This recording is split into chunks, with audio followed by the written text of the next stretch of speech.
So what's up? Kamusta? Ayos ba tayo dyan? So nandito tayo ngayon sa may Rusi Kapihan Branch para sa update natin. Bagong taon, bagong motor.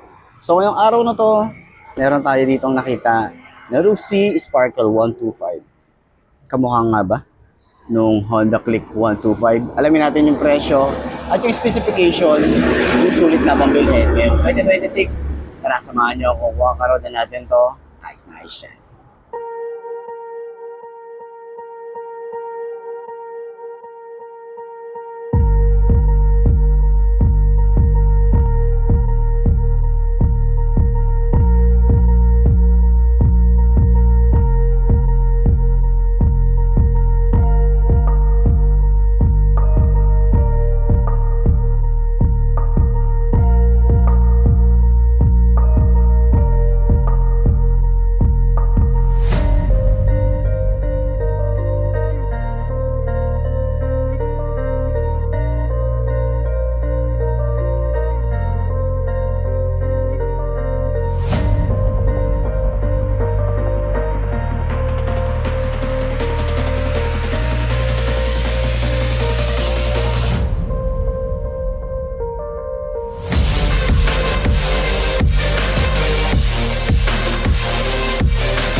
So, mga best no, ngayon 2026, ayan, maraming nagsasabi at marami talagang nagko-comment na sabi nila ay marami daw or kamukha daw nito, Sparkle 125 ay ang Honda Click 125. So, sa tingin nyo, sulit nga ba? Sulit nga ba yun? Sa tingin nyo, kamukha nga ba? Lalo na yung headlight niya. Pero tingin ko kasi medyo hawig yung headlight niya kasi nga sobrang patusok na or sobrang patulis yung design na meron dito sa kanyang headlight. Pero ang pinagkaiba lang yung matte finish. So doon lang sila medyo nalalayo yung design, okay? Pero overall siguro marami din naman talagang hindi sila magkakaparehas. Lalo na dito sa may panel gauge, hindi sila ganun ka magkamuka. Okay, yung design dito sa harap ng panel gauge is iba rin kasi yung kay Honda Click is may mga sharp design. Lalo na sa switches, ibang-iba rin talaga. And then sa side pocket, dahil nga yung kay Honda Click 125, meron tayong cover dito sa kanyang side pocket, tsaka malalim. And syempre, meron din yung USB charging port. Pero ito kasi, ordinary USB, yung nilagay nila rito, yun kasi sa Honda Click is naka Type A na. Meron din tayong utility hook. May gulay board din tayo rito at meron din tayong compartment. Maluwag din naman dito. Okay, malinis din yung pagkakagawa. And nakita rin natin yung iba rin yung design para dito sa kanyang grab bar. Tapos itong grab bar ni Rusi ay plastic. Ayan, plastic po yan. Pero kung gusto nyo palitan ng metal, pwede nyo palitan yan. Okay? So, upuan natin para sa 5 to na kagaya ko. Okay? So, maganda nga pala yung ano nito, yung taillight. Ganda rin siya. And sa standard version kasi ni Honda is naka-disusi pa din. Pero yung special edition, naka-keyless. Okay?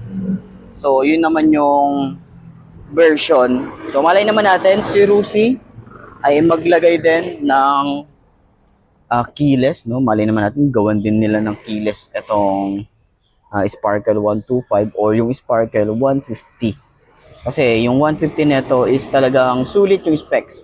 Tapos sulit din yung kanyang presyo. Ayan. So hindi rin nagkakalayo. Parang 10,000 lang yung difference. Ng 125, itong Sparkle, tsaka 150 ng Sparkle. Okay? So yun.